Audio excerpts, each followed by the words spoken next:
우리 하나님의 말씀 출애굽기 8장 25절에서 28절에 있는 말씀을 함께 찾도록 하겠습니다. 그럼 성경책을 펴 놓으시면 좋겠습니다. 출애굽기 8장 25절에서 28절에 있는 말씀을 본문으로 해서 저는 오늘 절대로 불가하다라는 제목으로 하나님 말씀을 대언하도록 하겠습니다.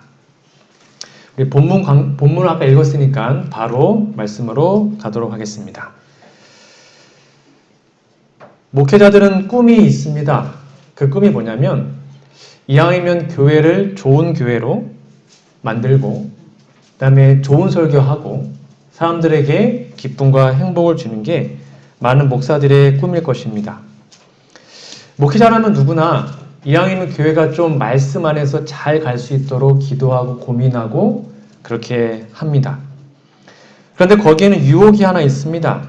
그게 뭐냐면 바로 성도들, 절 포함해서 우리들의 어떤 마음의 변화나 가치관의 변화 없이 뭔가 교회의 체계, 시스템, 뭔가 그런 거를 바꾸면 교회가 바뀔 줄로 착각하는 것입니다. 그러니까 소프트웨어가 바뀌지 않았는데 하드웨어만 바꾼다고 변화가 없지 않습니까?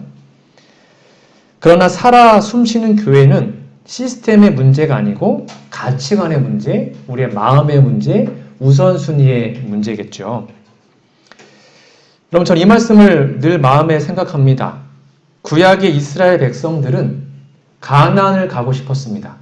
그런데 가나안에 가기 위해서 첫 번째 해야 되는 게 뭐였냐면 애굽을 떠나야 했습니다. 출애굽을 한 사람만 가나안에 들어갈 수 있었습니다. 우리는 지금 하늘 가나안을 고대하는 재림 성도들입니다. 그럼 우리가 하늘 가나안에 가기 위해서는 어디를 떠나야 할까요? 오늘날의 애굽을 먼저 떠나야 합니다. 오늘날의 애굽이 어디입니까?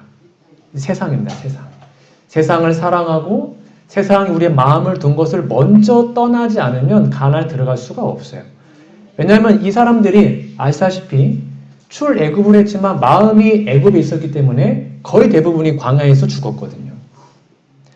구약 이스라엘 백성들은 애굽을 떠나야 가나안에 들어갈 수 있었습니다. 그렇다면 우리는 과연 오늘날의 애굽을 완전히 떠났습니까? 모세가 이스라엘 백성들을 출애굽시키기 위해서 바로를 찾아갑니다. 그리고 바로에게 가장 첫 번째로 요구했던 게 혹시 뭔지 아십니까? 이게 오늘날 우리에게 의미가 아주 큽니다. 출애굽기 5장 1절 2절에 보면 그 후에 모세와 아론이 가서 바로에게 이르되 이스라엘 하나님 여호와의 말씀, 이게 바로에게 첫 번째 했던 말씀이었습니다.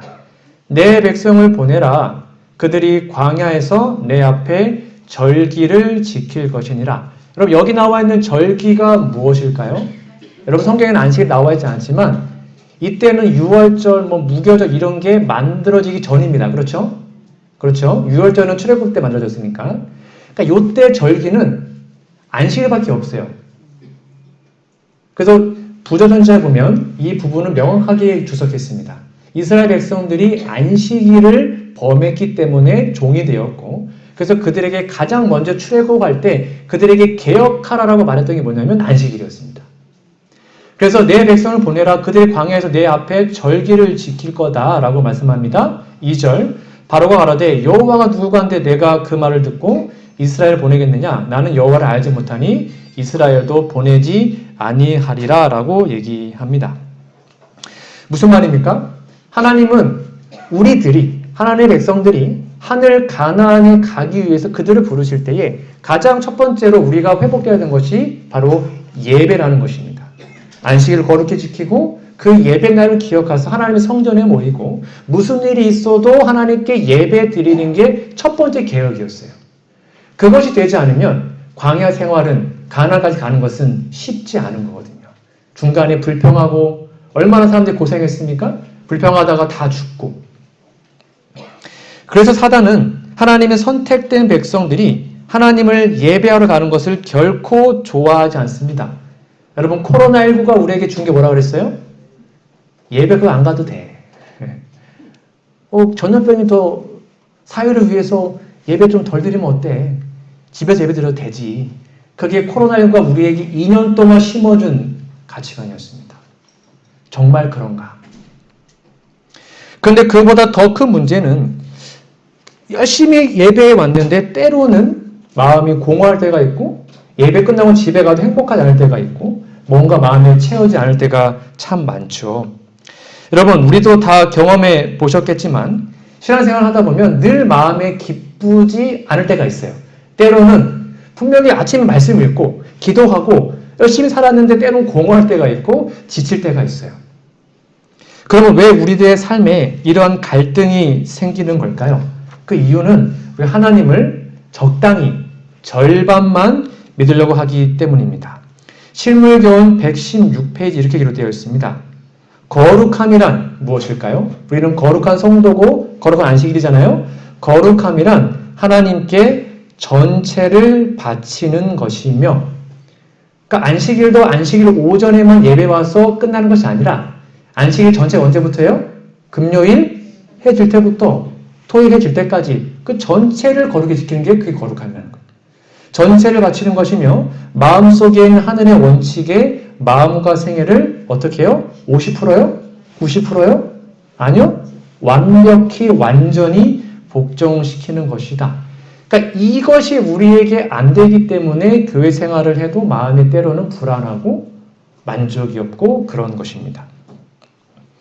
출애굽기 5장 7절부터 보면 그렇게 안식일을 회복하려는 움직임이 있자 바로가 바로 이렇게 합니다. 너희는 백성에게 다시는 벽돌 소형의 집을 전과 같이 주지 말고 그들을 와서 스스로 죽게 하라. 쉽게 말하면 더 먹고 사는 거 힘들게 말합니다. 더 바쁘게 만듭니다. 뭐라고? 안식일 지키겠다고? 넌 죽었어 하면서 더 바쁘게 하는 것입니다. 그리고 또 그들이 전에 만든 벽돌 수요대로 그들로 만들게 하고 감하지 말라. 그러니까 옛날에는 벽돌에 집을 줬어요. 바로가. 이제는 집도 안 주면서 똑같이 만들라는 겁니다. 그러니까 시간이 더 많이 들겠죠? 더 바빠지겠죠? 그러면서 말하기를 그들이 게으름으로 소리질러 이르기를 우리가 가서 우리 하나님께 희생을 드리자 하나니 9절 보세요. 그 사람들의 고역을 무겁게 함으로 수고롭게 하여 그들로 거짓말을 듣지 않게 하라. 그래서 그들이 안식을 회복하려고 하자 바로는 여기서 바로는 마귀를 표상합니다. 마귀가 출애굽하라고 하는 그들을 막아보려고 뭘 했냐면 아예 그거 생각도 못하게 먹고 사는 문제를 더 바쁘게 만듭니다. 이거 안 하면 굶어 죽을 것 같으니까 할 수 있도록 그렇게 합니다.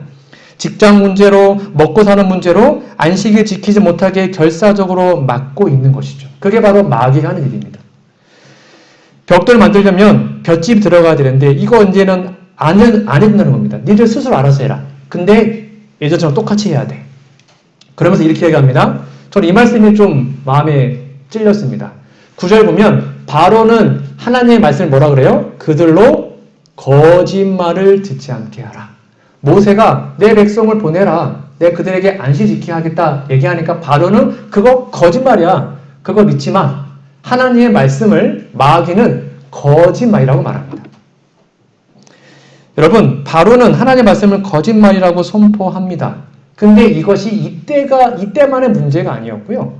오늘날 생각보다 많은 그리스도인들이 정말 하나님의 말씀을 온전히 100% 순종하면 축복을 받는다는 것을 거의 못 믿고 사는 것 같습니다. 여러분 질문 드릴까요? 여러분 진짜로 하나님의 말씀을 100% 그대로 순종하면 축복을 받는다고 믿으십니까? 정말요?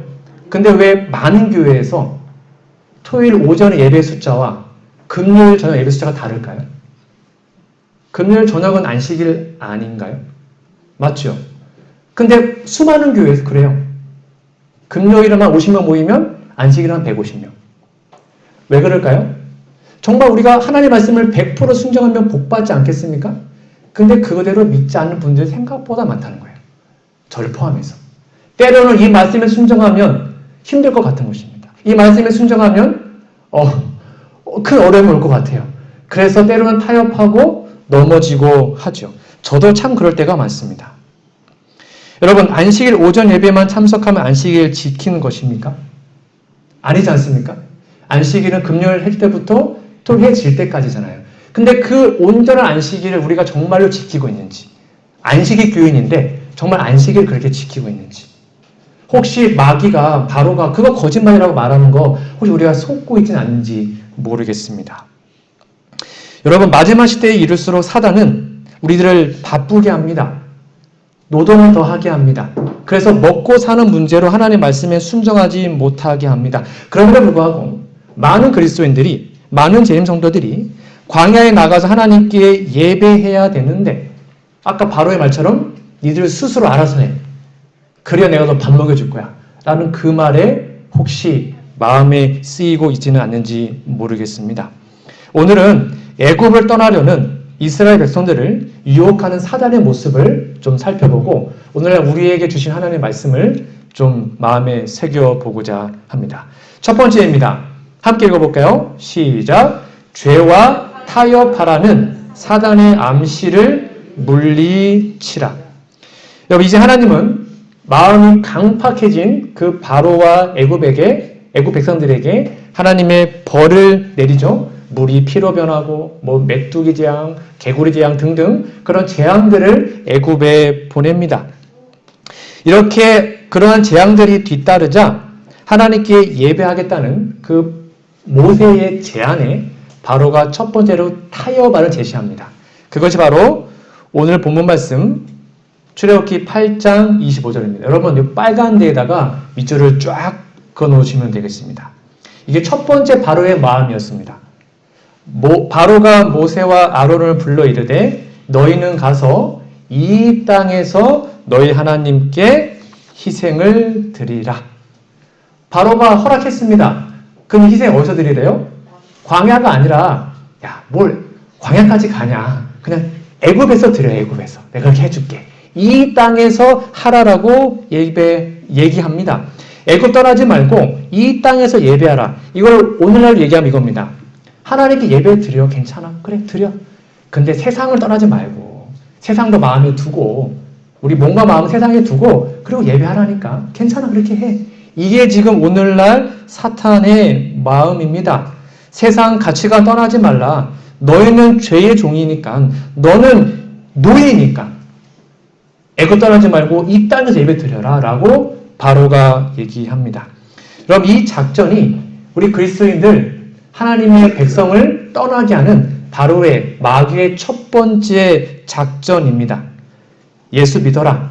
그러나 너의 가치관, 너의 마음은 세상에 말뚝 박아놓고 그 다음 예수 믿어. 괜찮아. 이렇게 마귀가 오늘날 얘기하는 게 요 말이에요. 이 땅에서. 사단은 오늘날 변화받지 못한 수많은 그리스도인들의 목줄을 붙들고 언제든지 자신의 뜻대로 조종합니다. 그래서 남들이 볼 때는 이 사람이 목사인지 이 사람이 그리스도인인지 아닌지 구분이 안 돼요. 교회에서와 밖에서의 모습이 다르기 때문이죠. 그것이 바로 첫 번째 사단의 유혹에 넘어간 사람들의 모습인 것입니다. 교회에 나와요. 직분은 목사이고 그래요. 근데 삶의 중심은 세상에 있다는 것입니다. 말씀과 세상이 충돌되면 말씀을 버리고 세상을 택한다는 것입니다. 수많은 그리스도인들이. 정말 그런 분들 많이 만나봤습니다. 이런 사람들은 때때로 사단의 선전물이 됩니다. 야, 저 사람 좀 봐라. 안식일 교회 다니고 예배만 드리고 세상과 타협하고 멀쩡히 살잖아. 너 왜 이렇게 열심히 하려고 그래? 대충 살아. 이렇게 사단이 얼마나 많이 말하고 다니는지 모릅니다. 다시 말하면 세상적인 가치 기준으로 신앙을 비웃고 있는 거지요. 실물교훈에 이런 말씀이 기록되어 있습니다. 제가 이 말씀을 여러 번 여러분께 소개해 드렸습니다. 세상에는 하늘 진주를 항상 찾고 있는 것 같이 보이는 사람들이 있다. 그러나 그들은 저희의 좋지 못한 습관을 완전히 끊어버리지 않는다.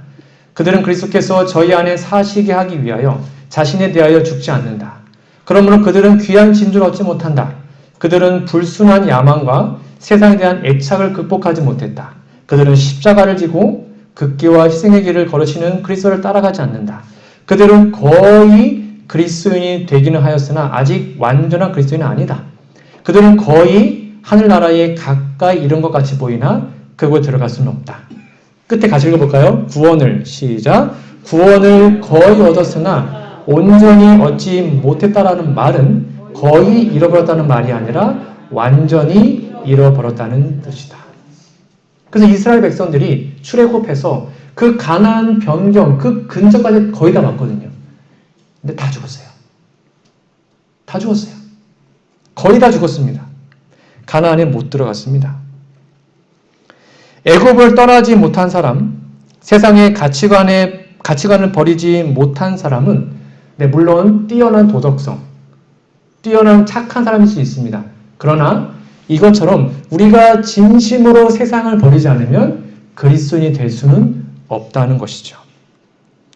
지금도 사단은 아무런 부담 없이 그냥 도덕적인 종교인으로 지내면서 예배드리는 사람들은 하나도 무서워하지 않습니다. 그런 사람은 놔둬도 멸망이거든요. 사단은 그런 사람 건들리지도 않아요. 하나도 안 무섭습니다. 근데 세상을 완벽하게 버리고 온전 하나님을 쫓아가면 그때부터 사단은 긴장합니다. 저들 좀 구원받겠는데 괴롭혀야겠다. 출애굽기 8장 26절 이렇게 사단의 유혹에 마귀의 유혹에 모세가 뭐라 했을까요? 생각해 볼게요. 이렇게 하지 않았습니다. 모세의 대답을 볼까요? 모세가 가로되 빨간 것 좀 같이 읽어볼게요. 시작. 그리함은 불가하니이다. 절대로 불가하다. 모세는 단칼에 거절합니다. 좀 말된 소리를 해라. 절대 불가하다. 우리 하나님 여호와께 희생 드리는 것은 애굽 사람이 미워하는 바인즉 우리가 만일 애굽 사람의 목전에 희생을 드리면 그들이 그것을 미워해 우리를 돌로 치지 아니하리. 이게 무슨 말이냐면 애굽은 뭘 숭배했냐면 소를 숭배했죠. 너희들은 소를 숭배하잖아. 근데 우리는 소를 잡아서 하나님을 숭배하는 사람이야. 여기서 소 잡으면 우리는 죽으니까 말도 안 된다. 우리는 그럴 수 없다. 라고 단칼에 거절합니다. 당신과 우리는 가치관 다르고 주권 다르고 우선순위 다르니까 우리는 타협할 수 없다. 여러분 모세와 같이 사단의 이런 유혹에 여러분 단칼에 거절하는 그런 믿음이 있기를 간절히 바랍니다. 사탄 마귀에 유혹하면 절대 그럴 수 없다. 그거 불가능하다라고 거절하면 좋겠습니다. 사단이 변화되지 않고 구원할 수 있어라고 유혹하면 그런 건 불가능해 라고 대답하십시오. 사단이 세상도 즐기고 신앙도 즐겨 라고 말하면 그럴 수 없다라고 대답하시기 바랍니다. 사단이 어떠한 유혹에도 그럴 수 없다라고 거절할 수 있는 그러한 믿음이 그리고 사단아 물러가라라고 말할 수 있는 그런 담대한 마음이 우리 안에 회복되기를 간절히 소망합니다. 근데 사단은 여기서 포기하지 않아요. 오케이, 그 다음 단계에 또 이렇게 제안을 합니다. 같이 읽어볼까요? 시작. 너무 유별나게 믿지 말라는 사단의 암시를 물리치라. 이 첫 번째 타협안이 이 땅에서가 거절당하자 사단은 그 다음 단계로 얘기합니다. 여러분 오늘 본문 말씀 8장 28절입니다. 여기 빨간 데다가 밑줄을 쫙 그어놓으세요. 바로 가로되 오케이 그러면 내가 너희를 보내주겠다. 너희가 너희 하나님 여호와께 광야에서 희생을 드릴 것이나 야 너무 멀리 가지는 마. 얼른 돌아와 알았지? 하고 돌아와. 그 말이에요. 너무 멀리는 가지 마라. 그런즉 너희는 나를 위해서 기도하라라고 얘기합니다. 너무 멀리는 가지 마라. 정말 달콤한 거 아니에요? 허락해 줬어요. 오케이 광야에서 예배 드려. 괜찮아. 예배 드려. 근데 멀리 가지 마. 금방 와야지. 이게 바로 사단의 두 번째 타협안이었습니다. 이걸 오늘날로 바꿔 얘기하면 야 너무 유별나게 믿지 마.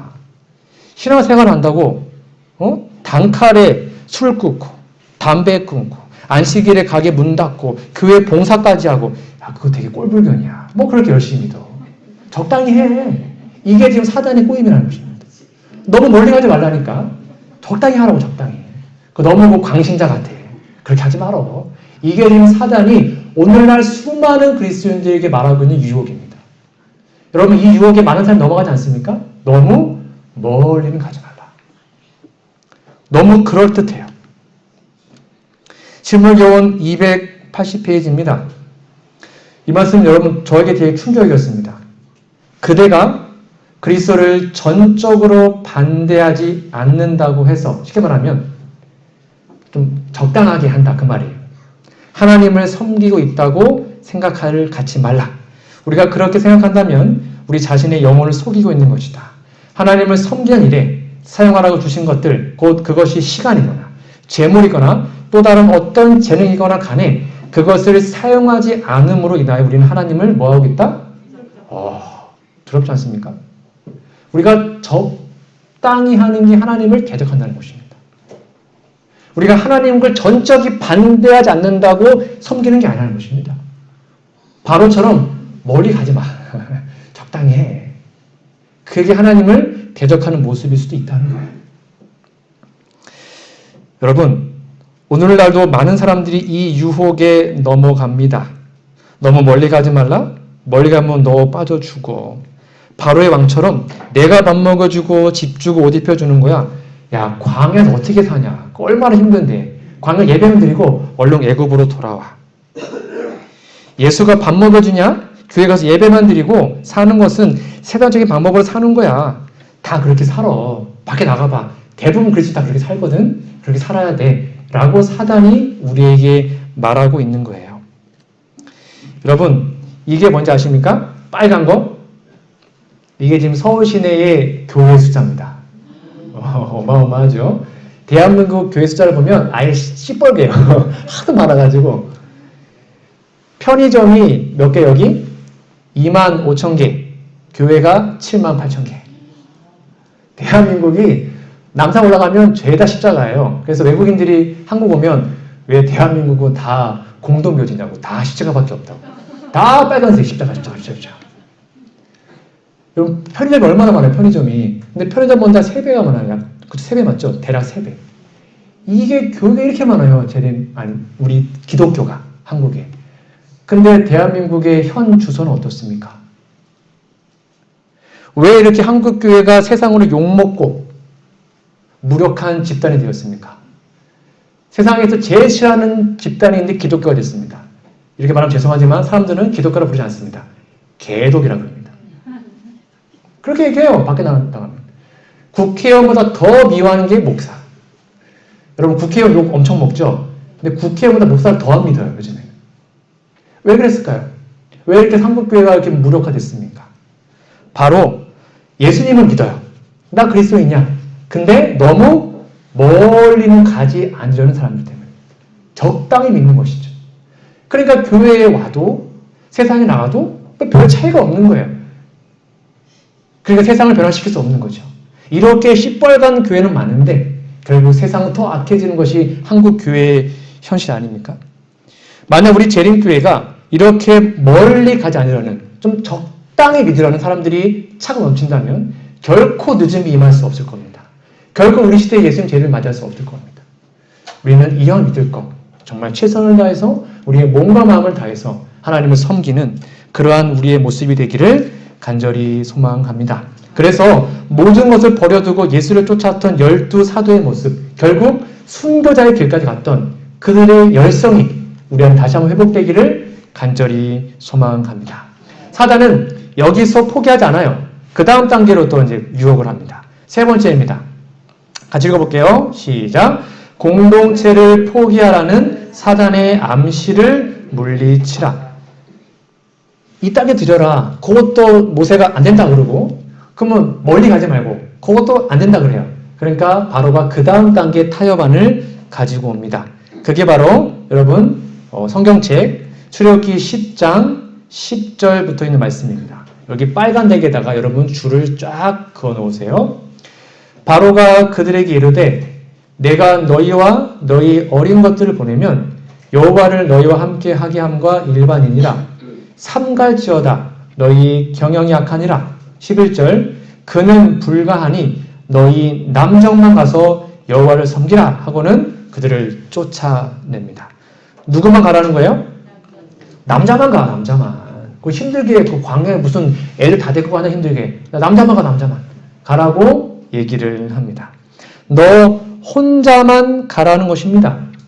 마귀는 한두 번 유혹해도 거기에 우리가 끝까지 거절하면 계속 유혹합니다.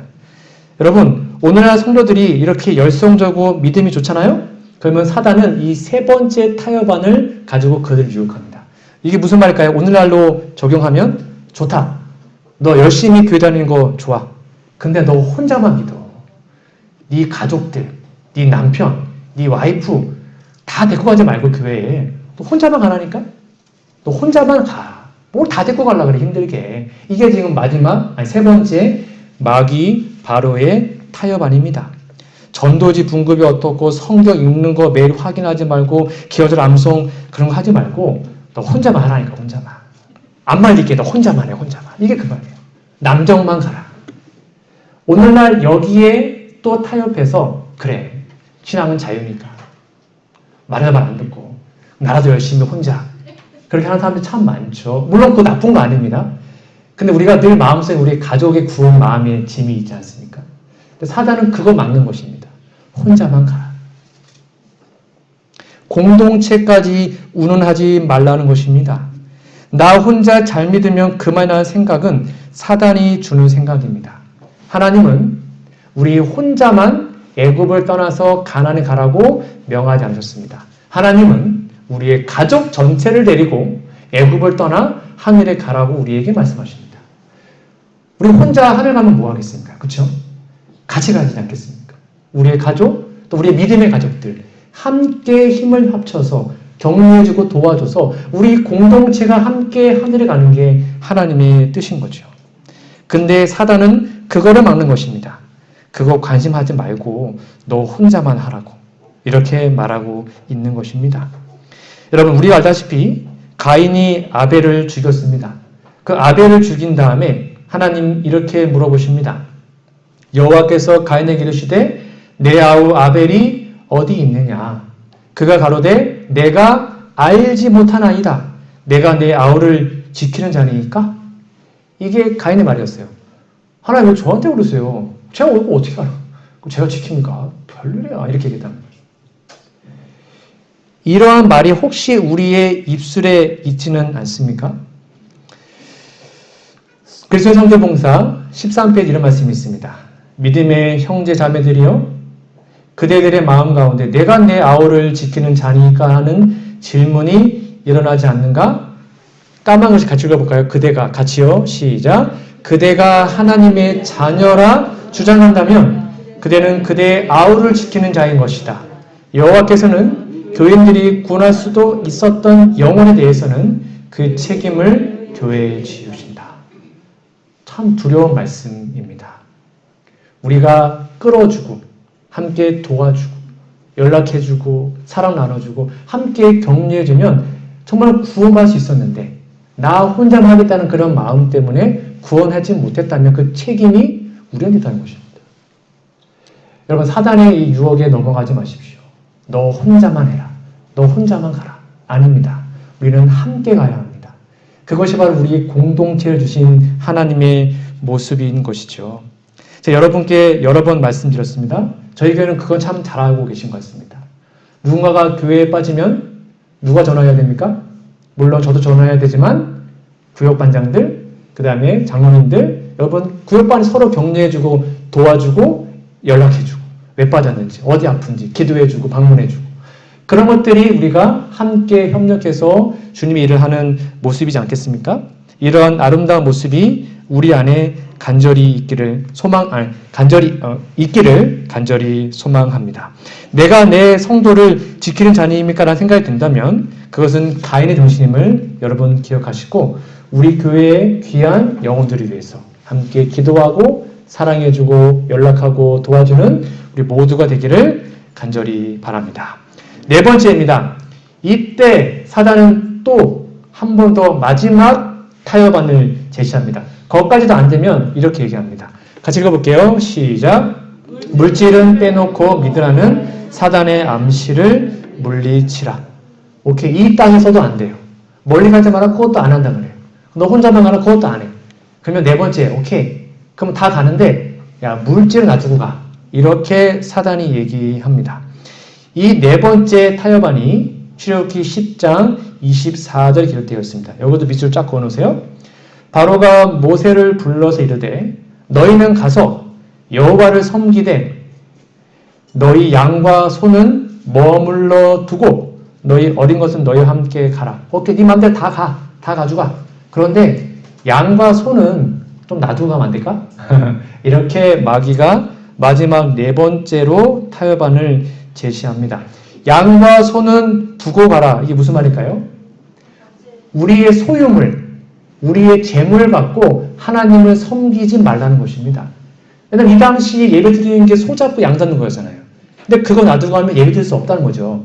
그러니까 너희의 소유물까지, 너희의 재산, 돈까지 하나님께 드려서 그렇게 하지 말고 이렇게 말하는 거예요. 이게 오늘날로 얘기하면 그런 이야기입니다. 여러분, 우리의 소유물에 대한 하나님의 주권, 우리의 소유물 또한 다 하나님 거잖아요? 우리는 그분의 청지기, 그거 망각하고 살라고 말하는 거예요, 사단은. 네가 열심히 돈 벌었으니까 그거 네 거야, 네 마음대로 써. 하나님 거 아니야. 괜찮아. 네 마음대로 쓰라니까. 이게 바로 사단이 마지막으로 우리에게 주는 네 번째 유혹입니다. 여러분, 신앙생활 하시면서 이 물질 문제 때문에 많은 사람들이 넘어집니다. 수십 년을 믿어도 이 돈 때문에 믿음이 자라지 않아요. 그런 분들 참 많이 보게 됩니다. 마태복음 6장 24절에 이런 말씀이 있죠. 이 말씀 좀 주목하셔야 합니다. 한 사람이 두 주인을 섬기지 않은 게 아니에요. 섬기지 못한다 그랬습니다. 혹 이를 미워하며 저를 사랑하거나 혹 이를 중히 여기며 저를 경히 여김이라. 너희가 하나님과 재물을 겸하여 섬기지 못한다 그랬습니다. 불가능하다는 것입니다. 하나님을 섬기면서 재물도 섬길 수 있다 없다? 없다는 거예요. 우리가 진짜 하나님을 온전히 섬기기 위해서는 우리의 재물까지도 하나님 거다. 나는 그분의 청지기고 이 재물 또한 물론 다 바치는 게 아니고 우리 최선껏 하나님의 사업을 위해서 바칠 수 있는 마음이 있을 때 우리는 그분을 섬기게 되는 것입니다. 여러분의 한 달 지출 내역을 좀 살펴보시면 알 수 있습니다. 내 한 달 지출 내역이 정말 나의 어떤 쾌락과 나의 취미 활동이나 아니면 나를 위해 쓰는 게 많은지 아니면 하나님을 위해 쓰는 게 많은지를 살펴보셔야 합니다. 만약에 그 지출 내역이 나의 어떤 쾌락이나 뭐 좋아하는 거에서 더 많이 쓴다면 우리는 하나님을 섬기는 것이 아닙니다. 아니에요. 지출 내역을 통해서 우리는 누굴 섬기는지 알 수 있습니다. 나의 지출. 나를 위해서는 뭐 밥 2만원, 3만원 아깝지도 않게 밥 많이 먹습니다.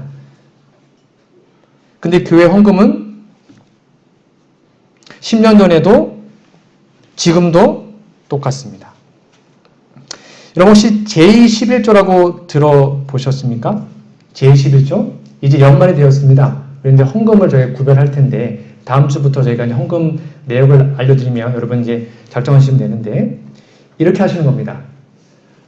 저희가 이제 월급을 받으면 11조를 떼죠. 그렇죠? 11조. 그건 당연히 떼는 것이고 그 다음에 10분의 1을 또 뗍니다. 그거를 제2 11조라고 합니다. 그렇게 뗀 다음에 그 제11조 11금을 가지고 한 달 동안 4주에 걸쳐서 월정헌금, 도로가헌금, 감사헌금, 안식일헌금, 안교헌금 등등을 분배해서 내는 겁니다. 그러니까 저와 목회자가 월급이 되게 많아요. 안 믿으시는데 뭐 먹고 살만 합니다.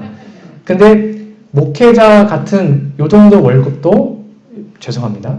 제가 이렇게 제11조를 떼고 하면 일주일에 뭐 안식일 헌금 예배로 기본 10,000원에서 20,000원을 드려요.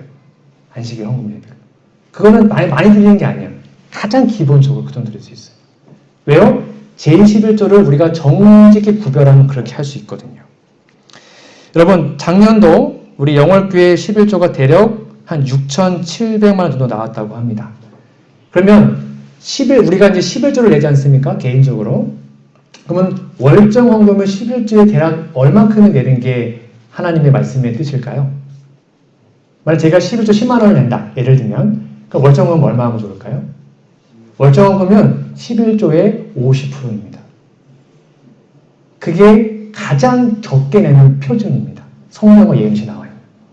그러니까 제가 만약에 10만 원 11조를 내면 월정 헌금 5만 원. 제가 20만 원 11조 내면 월정 헌금 10만 원. 그렇게 하는 거예요. 근데 그게 부당한 게 아니고 그렇게 하는 게 하나님께 복받는 비결이에요. 자 보세요. 제가 이렇게 설명을 드릴게요. 청지기 보는 권면에 이런 말씀이 있습니다. 그분은 11조와 헌금, 이 헌금이 아까 말한 제11조를 말하는 거예요. 그러니까 우리의 수입의 5분의 1을 떼는 거예요. 쉽게 말하면. 우리의 의무로 정해놓으셨다. 그리고 그분은 우리가 규칙적으로, 조직적으로 바치길 원하신다. 11금을 따로 떼어놓은 후에, 그쵸, 분명히 써있죠. 떼어놓은 후에 하나님께서 내게 주신 복대로 예물과 헌금을 배분하라. 제11조 또 떼라는 것입니다. 그러면 최소한 5분의 1, 그리고 뭐 누군가 도와주고 하다 보면 좀 더 떼겠죠. 그러면 목사님 그거 너무한 거 아닙니까? 그럼 저는 뭐 먹고 살라고? 저 가난해지는데요? 정말 그럴까요? 보세요. 이 말씀을 여러분 아멘 할 수 있을지 모르겠습니다. 히브리인들에게 종교적 목적과 자선 사업을 위한 목적을 요구한 헌물은 결국 저희 수입의 몇 분의 몇이요? 히브리인들은 4분의 1을 냈어요. 25%. 백성들에게 그처럼 무거운 부담을 지우게 되면 그들이 빈곤에 빠질 것이라고 생각할지 모르나 그와 반대로 이 규칙들을 충실히 준수하는 것은 그들이 번영하는 조건 중에 하나였다. 역시 아멘은 아무도 안 하시는군요. 여러분 이게 복받는 비결이라고 말씀이 기록되어 있어요. 근데 아까 말한 것처럼 우리는 이 말씀을 100% 믿지 못합니다. 많은 사람들이. 저는 부족하지만 이 말씀대로 합니다. 제 부족한 월급에서 그렇게 합니다. 근데 지금까지 한 번도 바꾼 적 없고 잘 살고 있습니다. 문제 없습니다. 하나님이 돈이 없어 그런 게 아니에요. 아시죠? 이것은 우리의 마음의 문제, 우리는 누굴 섬기고 있는가라는 문제이고 하나님 우리에게 복을 주고 싶은데 그 복을 줄 수 있는 방법이 바로 헌금을 하나님께 구별하여 드리는 거라고 말하는 것입니다. 제가 이 부분을 말씀드릴 이유는 제가 이 돈을 다 안 쓰기 때문이에요. 저 이 부분에 자유로워요. 재능께는 다 위로 올라가니까 저는 상관없어요. 그러니까 자연스럽게 말씀드릴 수 있습니다. 여러분 이게 뭔지 아십니까? 옛날에 이 펌프 아시죠? 네, 여기에 마중물이라는 게 있습니다. 뭔지 아세요? 여기 펌프 하는데 보면 반드시 그릇에다가 물 한 바가지를 두어야 했습니다. 아무리 목이 말라 그거 다 먹어버리면 물을 못 길어 올려요. 그래서 물을 다 길어 올린 다음에 마지막 한 바가지를 꼭 놔둬야 했습니다. 그게 바로 마중물입니다. 이게 뭐냐면 이 물을 부어야 펌프질을 했을 때 물이 몇 배, 몇십 배 콸콸콸콸콸 나오게 되어 있거든요. 11조는 마중물입니다. 하나님께서 여러분들에게 정말로 큰 복을 주고 싶으십니다. 진심이 하나님 우리에게 정말 귀한 복을 주고 싶으셔요. 근데 그 복을 받는 비결이 뭐라고요? 그게 마중물이 바로 11조라는 것입니다. 성경은 분명히 얘기합니다. 너희의 온전한 11조를 창고에 들여 나의 집에 양식이 있게 하고 그것 안을 하나님 시험해 보래요. 내가 하늘문을 열고 너희에게 그냥 복을 쌓을 것이 없도록 붙지 아니하라 보라. 나 너희 정말 복 주고 싶거든. 근데 그거 11조 그거 바치면 내가 너에게 복을 엄청나게 줄게. 좀 나 좀 시험해봐. 이게 하나님의 마음이에요. 여러분 마중물 먹지 마세요. 그거 먹어서 뭐합니까? 부으면 몇 배가 나오는데요. 하나님의 헌금을 여러분 함부로 쓰지 마십시오. 하나님께 드리십시오. 하나님 거는. 그러면 하나님께서 더 큰 복으로 갚아준다고 약속하셨습니다. 분명히 써 있습니다. 내가 너에게 복 주겠다. 그 약속을 믿으시고 여러분이 혹시 재물을 섬기고 있었다면 여러분의 마음이 하나님 섬기는데 최선을 다하는 주의 백성 되시기를 간절히 소망합니다. 오늘 말씀의 결론을 맺도록 하겠습니다. 시대소망 523페이지 이런 말씀이 있습니다. 구주께서는 하나님께서 우리에게 하도록 맡기신 사업을 우리와 함께 하시겠다고 제의하신다. 그는 하나님께서 우리에게 주신 재산을 세상에서 그분의 사업을 진척시키는 데 사용하자고 제의하신다. 오직 이 방법으로만 구주께서 우리를 구원하실 수가 있다. 이제 곧 경제가 붕괴될 것입니다. 이제 우리의 재산이 하나님의 사업에 쓰이고 싶어도 못 쓸 때가 올 것입니다. 그 전에 여러분 재산 다 바치라는 게 아닙니다. 오해하지 마십시오. 우리의 적은 예물이라도 마음을 다하여 주님께 드리고 그래서 그 재산을 통해서 우리의 헌물을 통하여 하나님 사업이 크게 쓰임받게 되기를 간절히 바랍니다. 말씀의 결론 맺겠습니다. 저는 오늘 절대로 불가하다라는 제목으로 말씀을 드렸습니다. 우리 모두는 하늘 향해 가는 순례자들이고 나그네들입니다. 세상을 떠나야지만 함행할 수 있습니다.